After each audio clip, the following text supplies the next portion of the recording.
Hi, I'm Ilya Marchenko. I'm Janis Kudla. I'm Evgeny Donskoy. I'm Henry Laaksonen. I'm Peter Toretko, and you are listening to the Game to Love podcast.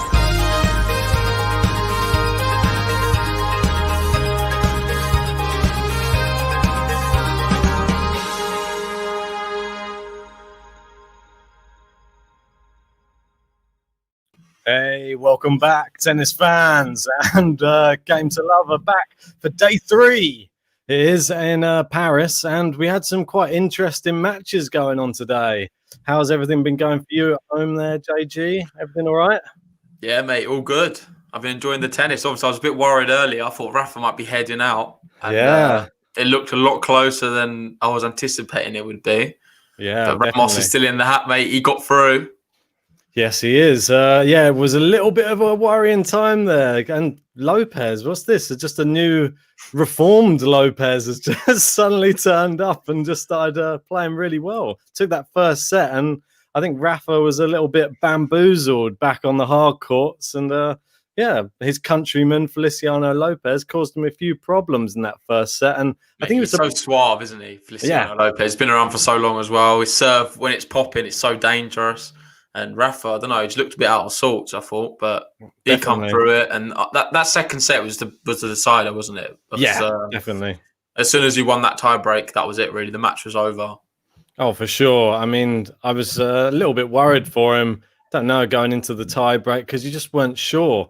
He was misfiring a little bit, but that was more to I'd give credit to Feliciano for he was just doing his best and just getting everything back. Rafa came out really fast on the attack. I think he was hoping to blow Lopez off the court in super quick time, and it didn't prove that like that. So Lopez was getting everything back, and he was literally on the run for most of the first set, but it was Rafa making the mistakes rather than Lopez. Well, he made so many though, didn't he? Early on, he was making so many unforced errors, and we did see it a little bit in Paris. Obviously, the Roland Garros. He was making mistakes at the beginning of that. And then as the tournament progressed, every round he seemed to get stronger and stronger. So whether that's going to be the same with this tournament or not, you'd fancy him to do well, though, now. I feel like there's some big players out, obviously. Tsitsipas is out. Yeah. That's going to do him the world of good. Obviously not having to play Krajinovic, that could have been a bit of a bogey. Coric as well. We're going to get onto all of them. I don't want to ruin too many spoilers, but... Well, exactly. I'm sure everybody probably knows already. It's good to obviously have some of the regulars back. Melez doesn't miss a podcast, so great to have you in the chat as always. And Mary Sky there. Hi. New name there. It's always good to have some new people in the chat. And John Knightley there. Yeah, sorry, I thought you just missed John. He said that Nadal hit 16 aces. And that's something we've seen in Nadal's game over the last few years. On the hard courts, he's been serving so much better. I'd say maybe the last 3 years, you've really seen him up that level of his that side of his match, and as a result, we've seen him win a lot more as well. Obviously, the US Open last year, and it looked in good form even at the beginning of this year in the ATP Cup, but then sort of just fell off a little bit. And then obviously we've had the pandemic, and that's put a big spanner in the works. But he's come back here, and the clear favourite for me now to go all the way and win the title. Wow, he's got to be the clear favourite for everybody to take this title, I think, especially with all of this strange weirdness that's going on and people dropping out early. And he's probably going to be fancying his chances. I know it's a bit of a shaky start, but Lopez, you'll be surprised with this. Obviously, Nadal hit 16 aces. Lopez hit 22 aces. And they both, surprisingly, it was 10 double faults in this match. 3 for Nadal, 7 for Lopez. So, I don't know, that sort of tells a little bit of a story as well. Like the serve was quite a big part of this game. I didn't find the actual rallies themselves. A lot of them were a little bit safe for my liking. I don't think there was a lot of very percentage tennis playing down the middle of the court. And for me, I think Rafa was just getting his feelers out. It's the early rounds. It's the early rounds. It's what we see a lot of. I think I've seen it a lot recently in tennis as well, with Rafa, even Djokovic as well. The early rounds, you're not really treated to the higher level tennis. No. But it doesn't really matter as long as you get through the match. It doesn't really matter how you win. Well, exactly, and he did win. And I think it's like you said. As soon as he got that tie break. Yeah, I think that he got that early break in the third set and it was done and dusted, really. He didn't need anything more than that, just the one break. And think once he had that, it was just comfortable. He was just happy just to see it out after that. And he did one amazing volley in, I believe it was in the third set as well. God, it was like the ball was behind him. That was the one in the second set. I was in the second set.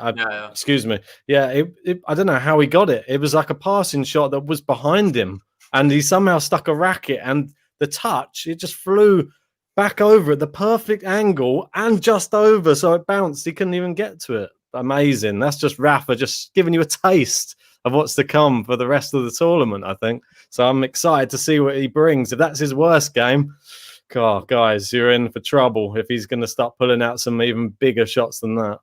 Well, I don't know what your plan is, Ben, for this podcast, but before we go on to all the results in Paris, I wanted to talk about something else. You didn't have anything else planned to talk about right now, did you? Well, I was just going to go on to some other matches, but you go if you wanted to speak about something else. Yeah, I want to speak about something completely away from Paris, and that is the women's tour. Like, what's going on? Like, why is there no matches being scheduled for the women? Obviously, we saw one the other week, but we've not seen very much going on. It was Strava, obviously, and that was like the battle of the Belarusians. Yeah. But since then, we've not seen anything. What's going on? I don't know. They just haven't scheduled anything for the women. And because there's been so much men's tennis going on, it's sort of fallen by the wayside a little bit. And no one's really been talking about it. The last tennis probably everyone remembers is Iga Swiatek. Yeah. And it's a good memory of women's tennis, don't get me wrong. But it would be nice to have seen her back out on court and winning some more matches. But it seems like they've all gone to bed for Christmas or something already after the French Open. It's just like, I just feel really bad for them. Obviously, they need to make a living. It's very difficult times, and I think they need a little bit more support. And I'm not sure what the WTA are doing right now, but for me, it's not a good look. Like, you need to be having more regular tournaments. Whether something's happened, I don't know about. Obviously, we've got Linz coming up next week. Coco Gauff won that last year, but again, that's only an WTA 250. Yeah, it's not like a higher caliber event. Yeah, I mean, it's a bit sad. Maybe this is why they're calling for the merger as well, because if you have the merger, at least you see the ATP are really going all out for even challenges. There's challenges going on all the time, and there seem more challenges going on than there is WTA events. So the ATP are really trying to put things on for the guys. So I don't know what's going on for the WTA, but hopefully, we'll see a good performance, and there'll be some. Hopefully some star-studded players in this Linz tournament, because Coco Gauff, she got her maiden WTA title there, and will she be going back to defend it? And will we see her again at this tournament? Because I'm sure everyone would love to see her go back and maybe win it again. Yeah, no, I'm itching for it, mate. It'd be good to see the women back on court and playing tennis. We've seen a lot of the men's side, but we've got Linz, and then we'll see what happens after that. But back to Paris, and Jackie's joined us tonight. How are you doing, finally, Jackie? You're back. I think she's been celebrating her dad's 93rd birthday. So happy birthday to him. Yeah, happy birthday. She loved your song, Ben. Thanks, Jackie. Finally got to us, and now I'm the absolute favourite. So JG's got some work to do to get back in Jackie's good books. It's all right. I'll pick Rublev. I'll pick Rublev to win the next event, and then she'll like me again. Well, is this somewhere where we want to touch on next? Because I just wanted to speak about it anyway. Just looks unstoppable again. He played Radu Albot, who surprised Hubert Hurkacz in the first round. Albert's been playing pretty well. Rublev absolutely destroyed him. It was a demolition job, this, and he's like started where he left off, hasn't he? Sorry, I'll go down to where the actual match was down there, isn't it? Oh, I think it's in the last round. No, there it is. Rublev. Is that it? Oh yeah, apologies. Yeah, so there it'll be Albot because I picked Hurkacz. That's why I missed it. Yeah, so 6-1, 6-2, amazing. I mean, Rublev's still continuing that form from Vienna. Mate, I just felt so sorry for him. I was watching the match, I was watching the second set, and for me, I know Rafa Nadal was on at the same time, but I was actually watching the Rublev one. I don't know why, I was fascinated by it. And Albot, for me, I feel sorry for him. He's actually playing a lot better now than what he was doing previously. So I can't really get onto his back too much, but it's just like men versus boys in terms of Rublev is so much better than him in every single way. he's just trying his best, but he can't do anything. It's just not a fair battle, them two playing tennis against each other. I don't think it mattered what surface they was on. It was just Rublev was just in a world of his own compared to him. And it just shows how far this guy's come, really, because he's now, for me, a top 10 player. I know the rankings probably lie, but for me, he's a top 10 player. One of the most promising young talents there are. I think he made it around there, isn't he? Do you have the ranking? I think he made it into the top 10 now with that win in Vienna. I believe that is the case. Yeah, he's up to number 8 in the world now. So he's overtaken Diego Schwartzman. Actually, I think he was ahead of Diego Schwartzman anyway, to be honest. Possibly. But anyway, yeah, like you're saying, amazing. And now, for me, he's got to be surely one of the favourites to win this tournament again, which is crazy to say. Like, can he do back-to-back? Can he do ATP 500, then Paris Masters? I don't know. I feel like if anyone can, he can. He doesn't seem to be someone who suffers from any kind of fatigue or mentally or physically. He loves tennis so much. And right now, I don't know if you've seen, but Tommy Paul's playing with Renka. Paul took the first set, 6-4. Jackie's giving me a hard time. It'd be crazy if Wawrinka goes out and then Rublev will play, obviously, Tommy Paul. You'd fancy him against Tommy Paul. And then he could potentially see another matchup with Zverev. But yeah. I mean, that's but before we get on that, so we just go through all the results. We'll start from the beginning and go through them. Sure. I mean, I think we already touched on, obviously Nadal. We had probably the big upset of the day, I would say, which I didn't expect it to happen after that first set where Coric took the first set 6-2. I know that Davor is going to be highly upset, but Jordan Thompson and the commentators weren't really giving him enough credit. They were saying Coric is better than Jordan Thompson. He's very similar game to Coric, but Coric is better in every single aspect of his game. He's got more power. He's got a better serve. The best thing was they played in the US Open recently. Yeah. And Coric beat him 3-love. Exactly. Maybe he learned as well. I think it's like 6-2, 6-1, 6-3 or something. And yet, so it's bizarre, really. It looked like it was going to be like it again because in that first set, Johnson was smashing his racket. He looked so angry with Thompson, not Johnson. Did I just say Johnson? Thompson looked angry. He was smashing his racket on the ground and just looked like, it's going to be another one of those days where I'm trying my best and it's just not good enough. But yeah, a switch flicked in that second set. He got the break and then never looked back. And amazing, knocked out Borna Coric, who you can see there, I had going through to play Nadal. But now, Thompson Nadal. I'm sure Nadal will be happy with that. Well, Melez there made me laugh, actually, saying JG shaking his head knowingly about Borna. Exactly. I don't know. With me, there's a very much... I just don't really like him. I don't know what it is anything about him. I feel sorry for him in terms of I would really want to get engaged in his matches. I just don't. I think he's too inconsistent. He's in red hot form right now. Been beating a lot of players. I thought the win against Raonic was super impressive. But he's been looking really good. It's just I can't really get attached to him in any way. I don't know what it is. And I think a lot of that is the many times I've watched him in the past. For me, he's just always been a bit disappointing. I know people talk about Dimitrov as the guy who's super disappointing. All the hype, couldn't go win big things, and then always falls at the last hurdle. Can't get anything over the line. Mentally, not the strongest. For me, I just feel like it's very similar with Borna Coric, and I hate to say it because I know he comes with a massive following and a big group of fans. But for me, it just doesn't excite me too much. And I think results like today is the reason why, because he can lose against most players, and he doesn't necessarily even have too much of an off day. Just sometimes it just doesn't click for him, and he loses against a lot worse opposition. Yeah, he definitely does. It's just what we thought we were going to see a change in that side of him, didn't we? But is this a sign of it creeping back in again? That's he's hopefully not going to be one of these journeymen in the middle of the draw, or just. Well, I know you say hopefully, mate, but I feel like that's what he is.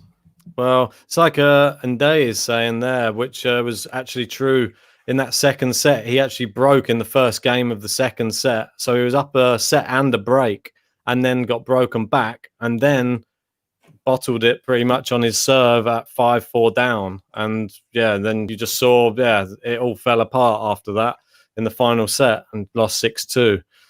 So yeah, sad for Coric, but we'll wait and see if he comes back stronger. Do you reckon he'll be playing Sofia? I'm not sure. Mele's saying there, JG he wanted to preserve his head-to-head with Rafa. It's 2-2. He's got a good head-to-head with him. Didn't want that to be in question. It's very true. Me, I don't know. It's just disappointing. Like you say, up a break in the second. Needs to do a lot better. He's the better player out of the two of them. So come on, just live up to the occasion and play better tennis for once. Indeed. Play it like Stan is playing right now, because he's a break up early in the second set. So that's good signs from Stan Wawrinka. He's Diesel, as we know, starts slow, and he's starting to come to life now. Got that engine purring now. And hopefully we're going to get to see a third set in that match, and we can see Stan give me some more points in the bracket league. So that would be nice. If we move down, shall we?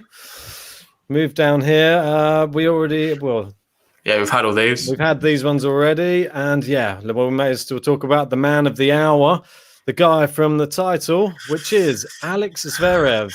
And we were questioning, is your head going to be in the right space? Because it's going to have to be against Kekmanovic. And was it ever? Absolutely destroyed Kekmanovic. Mate, his winning run continues. Obviously, them 2 back-to-back titles in Cologne, indoor hard court.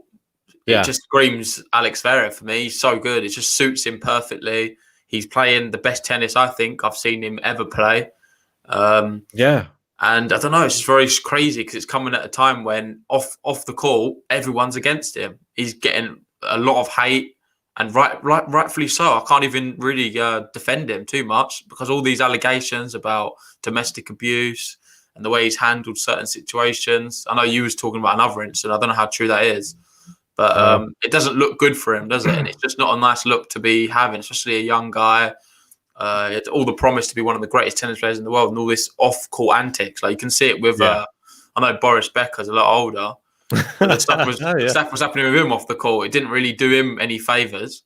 Well, he went broke, didn't he? Afterwards, I think that was in his later life. So he went bankrupt. Yeah, so I think that was all to do with that fondling in the broom cupboard with whoever it was, wasn't it?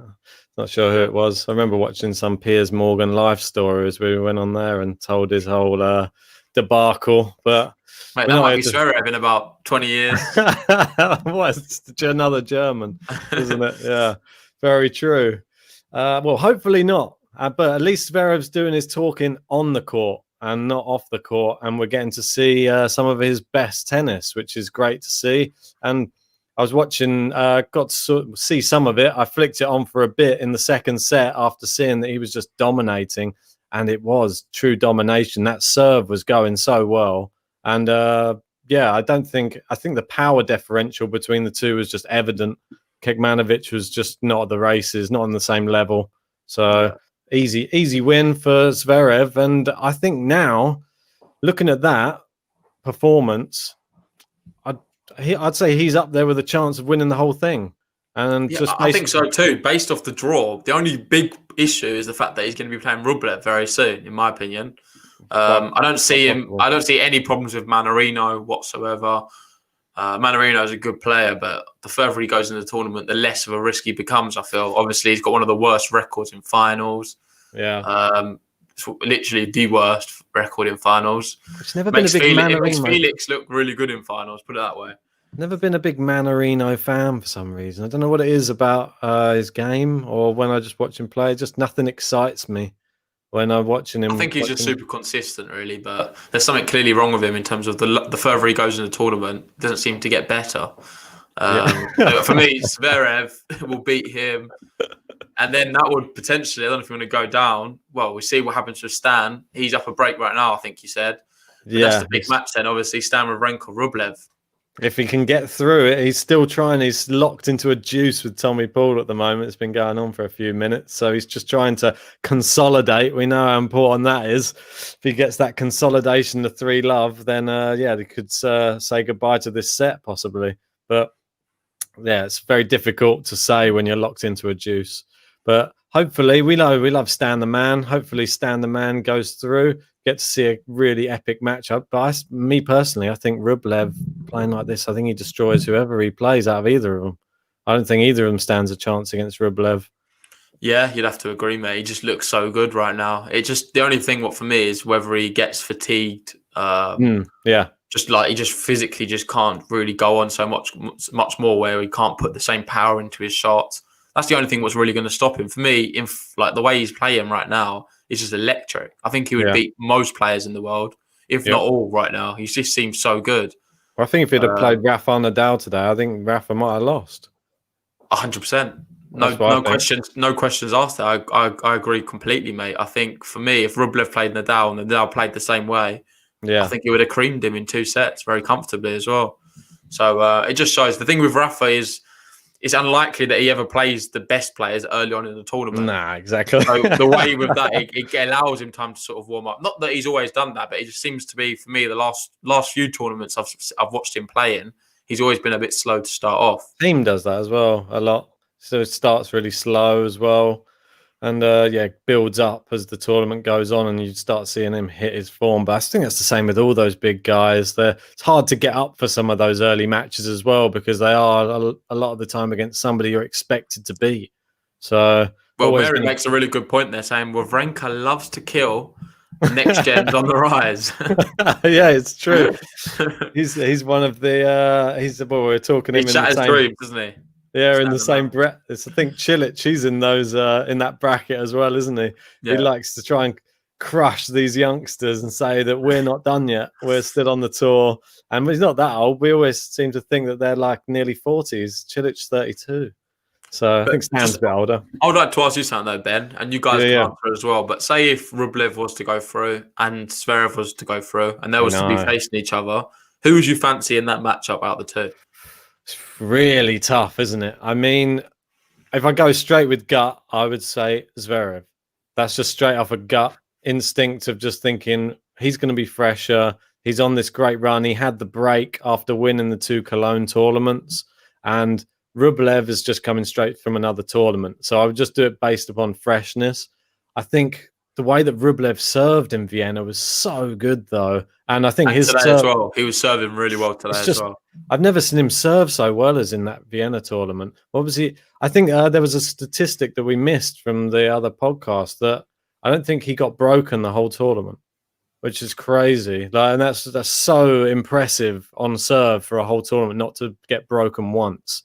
So if he continues that in this tournament as well, I see that just going tie break. I don't think he even faced a break point in the final set, in the final match. Sorry, at the final. No, I don't believe so. But he's just so strong, solid. It's only will fatigue set in. That's it. That's the only thing I would worry about for him. And if he goes into a longer match, maybe with a Wawrinka. I don't think Jackie's too happy, Ben, with your choice of words. I think he said crush Rublev. Is that right? Did I use those exact words? But I think that if he, in like my gut feeling is now you've got him. Yeah, this is the way I see it, though. I think that based upon the way that Zverev was playing in those tournaments, I know Rublev was playing equally as well, but Zverev looks pretty unstoppable when he was playing in that Cologne tournament, and he's come back. And I thought maybe he's going to be shaky. He doesn't. He looks exactly the same. And he's got the length, he's got the height. And I don't know, there's just something about Zverev that when he turns it on, he could become that next like world beater. Like that we know. Mate, I believe you as well. You've got him there. I can see right there. You got him for the quarterfinals, and that's before the tournament began. Yeah, exactly. It's interesting. You've got Stan to beat Rublev. What's going on there? Well, that's with fatigue. That's why I think that was the whole thing. I thought that maybe Rublev would just come into this tournament thinking, and we know that we have when they've won a tournament, they normally go out first round of the next tournament. So I was sort of banking on those sort of rules applying, but Rublev doesn't listen to those rules, apparently. Yeah, and Jackie's there just confirming that you did say it, Ben. Don't worry, Jack. I've got your back. Oh, you said Stan the man will crush. But anyway, do you want to go down? Yeah, let's go down. So, and we had, obviously, who was it? It was Diego Gasquet. Diego, was it Gasquet. Where is Gasquet? Oh, it's there. Sorry, I keep looking one step ahead. I'm looking to Fokina. I was like, when did they play? Fokina? No, they're not. They're playing tomorrow. Yeah, against Gasquet today. Here's the result here. And Schwartzman, I think he's got a really bad record against Gasquet as well. You were pointing that out. And it didn't seem to affect him much, did it? Schwartzman looks good. And I think he's going to go really deep as well. Yeah. My only big concern is Fokina.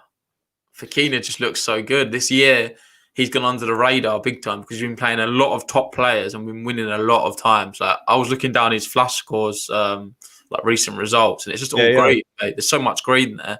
And if you look at the results where he's actually lost, then I'm talking like top 20 players, like real experienced tennis players. So for me, the future's so bright for this kid. I think he's going to do really well. And hopefully he can win something big because I love his tennis and I love the way he plays. This is the match that excites me. And he can mix it up as well on all surfaces. That's another exciting thing about him. For me, that's one of the most intriguing matches tomorrow. I think it's the one I'm most excited to watch tomorrow out of all of the matches that are on tomorrow. There is a few that are really incredible matches tomorrow, and we'll get onto some of them once we've gone through the results. But that's probably the one. Mate, that's my match of the day as well, for sure. I think it's just like you were saying. He's just been playing so well. He beat, obviously, Khachanov, beat Caruso when, Caruso, he squeezed past in 3. I think you need to scroll down, Ben. We can't see. Oh, sorry. I know what I'm going to do is I'm just going to quickly stop sharing that, and I'll share you his results because that's why I was just having a brief look down. Is it this one? Yeah, I think it's this one. Please be the right one. Yeah. Okay. Just going to go onto here. See if I can zoom in a bit for everyone. Yeah. So if we can just see here some of his results, which are pretty impressive. You can see even down there, he beat Cilic, beat Denis Novak. Well, he played Schwartzman quite recently, didn't he, in Cologne? I forget that. Only marginally lost that one, 2-1. Lost to Zverev, the eventual winner. But look at these players he's been beating. Steve Johnson, experienced hardcourt player. Marin Cilic, Denis Novak, Damir Dzumhur. Yeah. Honestly, ridiculous players. I don't think they're going to go show more matches. And don't forget, in that match against Diego Schwartzman, when they played each other, he was a set-up, and in the second set, there was, let me just count here, 1, 2, 3, 4, 5, 6, 7, 8 breaks of serve in the second set. How close could this match be? And then, he lost it on the tie break. So he could have won that match. That's how close this match could be. So I'm really excited for this match. I think this is going to be super exciting. Well, Cyprian had said Schwartzman is in the best form of his career. So he fancies Schwartzman to beat Fokina. Well, let's have a look at Schwartzman's then, because he's on the same thing. I can just bring that up. Yeah, it is a bit crazy, mate. Obviously, Rafael Nadal there in Roland Garros. Wow, that's say no more. Zverev in the final of Cologne. And then aside from that, it's Djokovic in Rome. He's just beat everyone aside from the big top elite players, really, the best 5 in the world. So for me, Schwartzman is in the form of his career, looks just formidable. But he's amazing. He could be the guy who goes all the way and wins this. It would be interesting if we get a Schwartzman-Nadal final, this time on hard courts. Well, I think that he has the ability to do it. And today, Gasquet is somebody who troubles a lot of people. Don't forget in France as well. And Gasquet, even though he played well, Schwartzman was it just looked like he was the next level as well. And there is levels to this game. And at the moment, Diego Schwartzman is next level. And he is looking like he should be top 10 player. For me, Fokina's brilliant. He's young, though. So he is like on the same trajectory as maybe reaching a Schwartzman, but it's going to take a few more years, maybe 3 years, 4 years to get anywhere close to that level if he's progressing at the same rate he is right now. Schwartzman's already that level above, and that's why I'm going to go with Schwartzman to win that match. It's just a bit unfortunate, really. Fokina has to be drawn against someone so good so early. I think a lot of other players, even at this round of the draw, I think he would have fancied his chances. Yeah, definitely. Well, don't forget, we got the other guy who obviously got to the final last week, Lorenzo Sonego, and he had his tough test today, which was Alex de Minaur. And we know how good Alex de Minaur's been playing. He obviously got to the final in, what was it? What was the name? What was it? Was it Antwerp? Was it lost to Hugo Humbert? Alex de Minaur. Yeah, I think it was Antwerp. Antwerp, yeah. In the final, yeah. That's it. So he'll be looking to progress in this one. He obviously played really well today. I was watching some of that, and Sonego couldn't handle that nippiness around the court, and I think he's getting back to his best again, Alex de Minaur. He looked really good in this one. Sonego, no answers. Mate, Sonego's surpassed expectations these past few weeks. I think he needs some time off just to sort of have some time to go on YouTube, mate, and watch the matches back. Because it's one of them situations you need to watch it and pinch yourself and think, oh, did I just beat Djokovic? Have I been playing this well recently? Well, he deserves all of the credit for last week. And I think, that's going to go down in the history of his tennis career for sure. You can look back on last week and just with joy, all his family can sit around and watch that one back with him. Amazing. The big one, though, is de Minaur, Medvedev. Oh, mate. And what happened? We said Anderson might go out injured in the first round. His opponent did. And then he goes injured in the next round. Mate, I think if you actually watched yesterday's podcast, I did say that. I was thinking that Anderson's probably going to just pull out. He didn't look too good, did he, against Rublev? So I was surprised, really, that when we saw the retirement in the first match, I thought it was for him. Yeah. But anyway, he got through that. He got some money, good paycheck. Medvedev was always going to be a bit too far, but like you see there, he took it to a tie break. I think he was down a break or two in the tie break, just a mini break.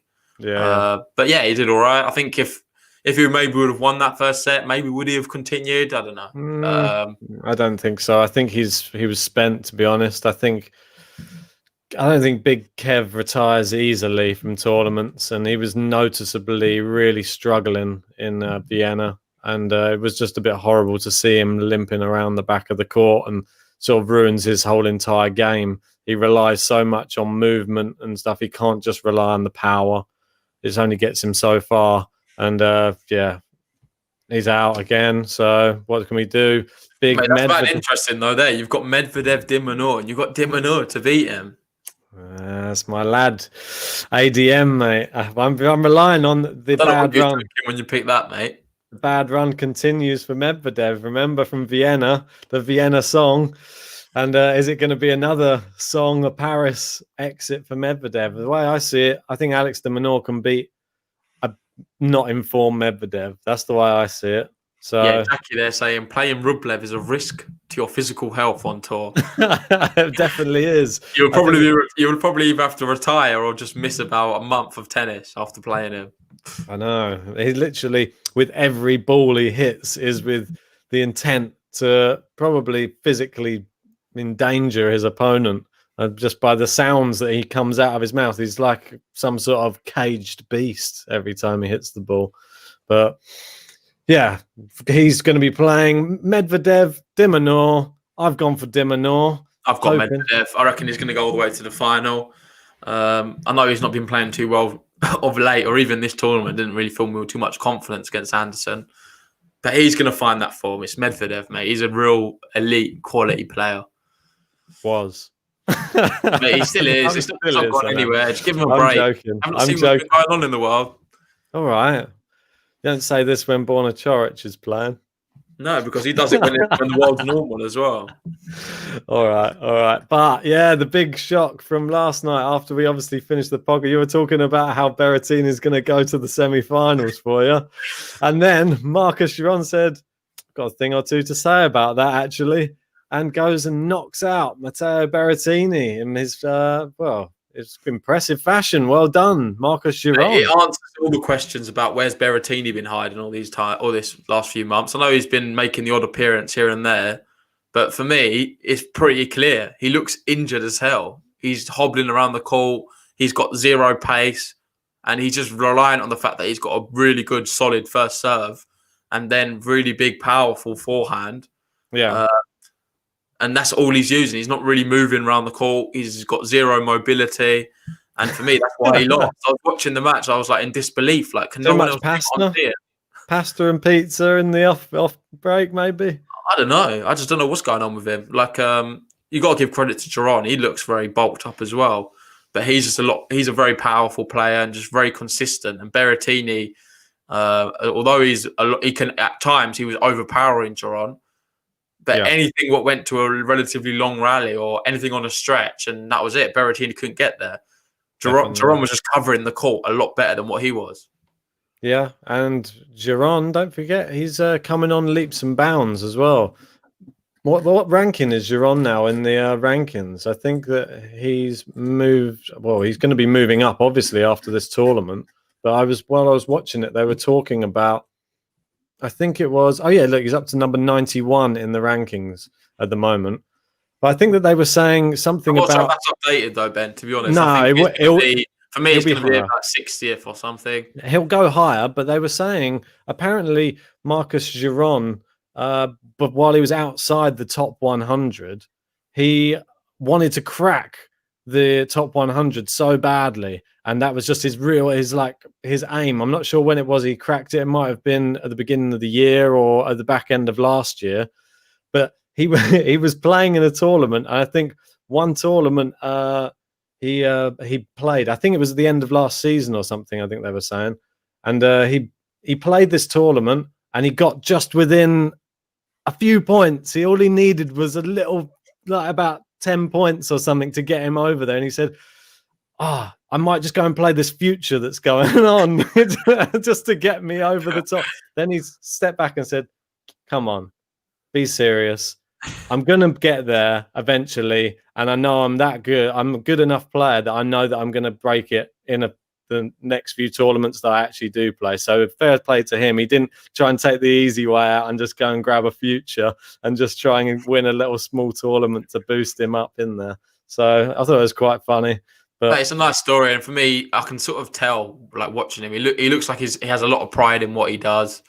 So I wish him all the best. To be fair, I think for me, it's probably the end of the run for her. He's got Raonic next. He looked good today. Looking really good, yeah. Beating Herbert, very easily. This side of the draw sort of opened up for Milos, and we haven't been really speaking about him because he was having a little of a niggle, but he seems to be sort of back to Raonic sort of style of one playing. thing, sorry, Ben, before we move on, one thing I want to say, Berrettini, is my prediction with the fact that I thought he was going to go so far this tournament is because I thought he's been saving himself for this tournament, because if he makes a good run and wins it, or even gets to the final, he's got a good chance then qualifying for the Nitto Championships or whatever it's called. Schwartzman's loving it. So it's just like, what have you been doing, mate? But it's clearly injured. I just don't know why he entered then if he's injured. He needs to sort out his ankle. He looks like he can't really move around very well.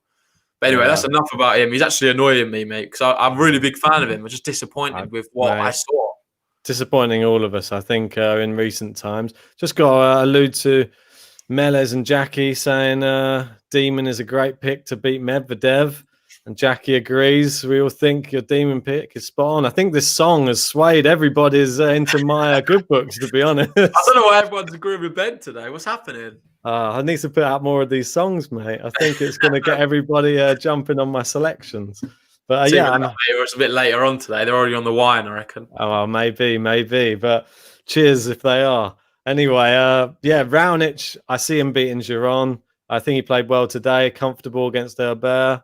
Pretty good. I think it's opening up for him. Really, Reds. That's what we want to say. All Ben's red. All right. Oh, not me here, fan out now.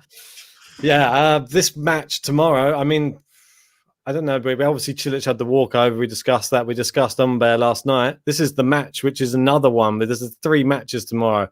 Fokina, Schwartzman, Medvedev, Dimonor, and this is the 3rd one, which is the old breed. He won't like me saying that about him, versus the new breed. But Cilic still can do it, and he's proved it against Felix and one of the other young breed. But Ugo Humbert, he's on a tear, and will Cilic be? I used the pun that the guy off the commentary did. Will he be eating some Humbert pie? It was a terrible pun. Yeah, I was trying to say humble pie, Humbert pie. Yeah, I'm going to forget you just said that and go with what I was going to say anyway. Obviously, Cilic before the tournament began, he was my dark horse pick, and I'm really happy with it. My dark horse as well. We're facing each other. Our dark horses are going head to head. Another really interesting pointer there. But for me, I think Cilic's going to beat him. I've got to stick with it, obviously, because I said it before. Obviously. But I think he's someone who could go really far now. Tsitsipas has gone. I don't know if to scroll up a little bit. So he'll then be playing either Raonic or Giron. Potentially Raonic. I think we're going to see Cilic beat all of them. I think he's going to go beat Humbert, go through to the next one, probably play Raonic and beat him as well, or even if it is Giron. He could well do it, but I reckon if you get to see a Raonic, loving me right now, but I've got to be honest. I love Marin Cilic. He's an incredible player, and I would love to see nothing more than see him all the way go to the final. I just don't want him to win it, obviously, because hopefully Rafa will be there as well. Well, here we go. Yeah, Davor's not going to be your fan for much longer if you keep talking like that. But there you go. Marie's saying, no way Cilic beats Milos, which I think that will be a really tough match for Cilic. But I think both players, very similar sort of style of game, both pretty tall, big serving. That'd be very interesting to see who goes through. But that's not going to happen because Ugo Humbert is going to continue his amazing run and he's going to be pushing through and then he's going to give Raonic the match of his life in the next round. That's what I think. Unless Giron makes it through. Who knows? What do we know? I think it's Medvedev's on this side of the draw anyway. So in theory, he should sweep them all up and take it. Oh, no, he's not. Is he? Yeah, he is. Medvedev's there, yeah. So then you'd have to go through. Then you'd have a potential Schwartzman, de Minaur or Medvedev. And then whoever goes through there will be playing this one. So, yeah. It's certainly hotting up, though, isn't it, the tournament now?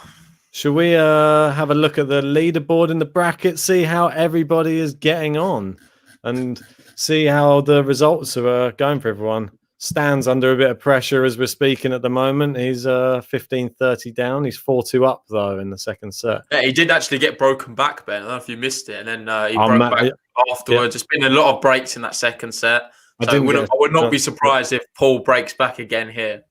Yeah, exactly. I mean, I didn't get a chance to see it. I mean, I just sort of got it on the side, and I've just been following the bracket, which now 55 members in the GTL Tennis League, which is great to see. They're coming thick and fast, which is fantastic. Keep on signing up.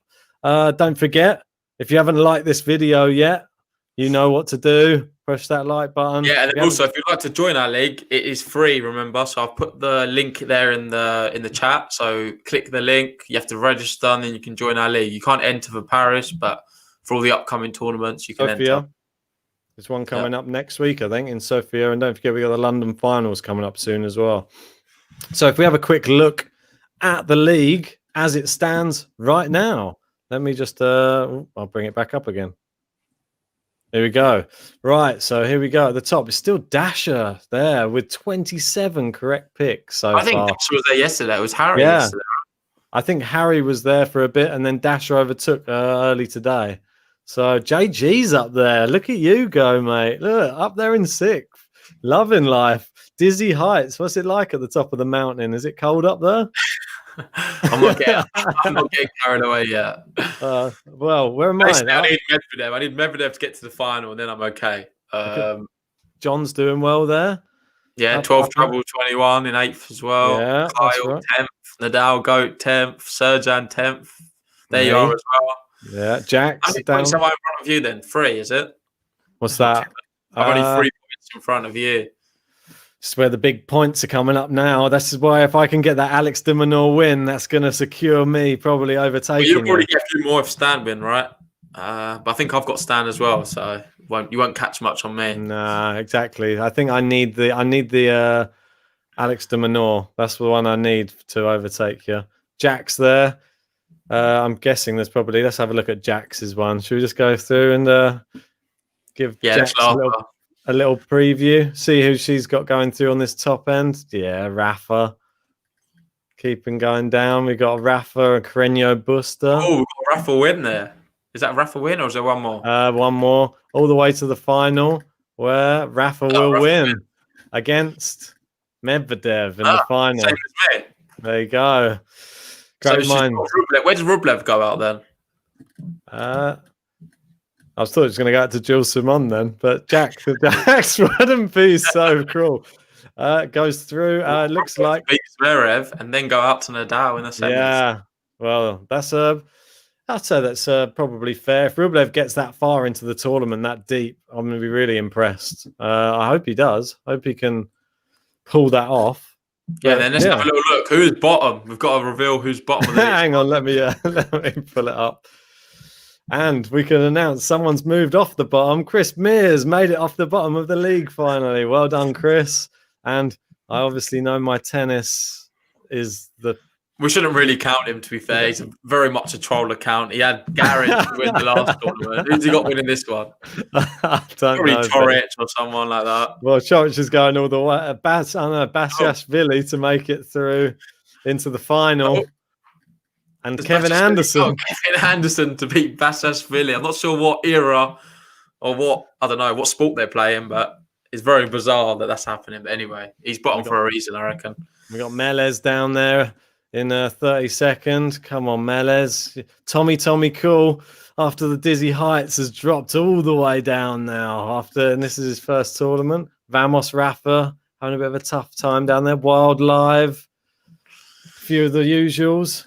Yeah, I think that's pretty much everybody in there. I thought something that was quite interesting, though, just before I forget to mention it, which was when I was going to bring it up on yesterday's one, but obviously my where's my background going? Yeah, on yesterday's one, I'd written my notes down and then the laptop wasn't working. I had to go and grab the laptop quickly. It was about the points, the ranking points in the ATP finals, and I didn't realize that the points for the ATP finals. I know they're doing the new point system, where obviously it's 18 months, and it'll be every. I think it might even be extended to 2 years now, where they can keep their points from. But this tournament isn't included, so their points will drop off. So people like Stefanos Tsitsipas, who won the tournament, all those points are going to disappear. Sorry, what tournament? You mean? The Nitto, London. Okay. Yeah, the Nitto finals. That is one tournament. They will not be included in the. Why is that? Is that because it goes past a certain time? I have no idea. But that's why they announced that. They said it on that program when I was watching the match yesterday, and that's one will not be being included. So all those players who got, obviously Dominic Thiem got to the final last year, they're going to need to replicate that same thing. So what's the...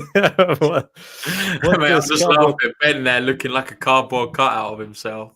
Oh, well. Yeah, I don't know what's happening with your thing, Ben.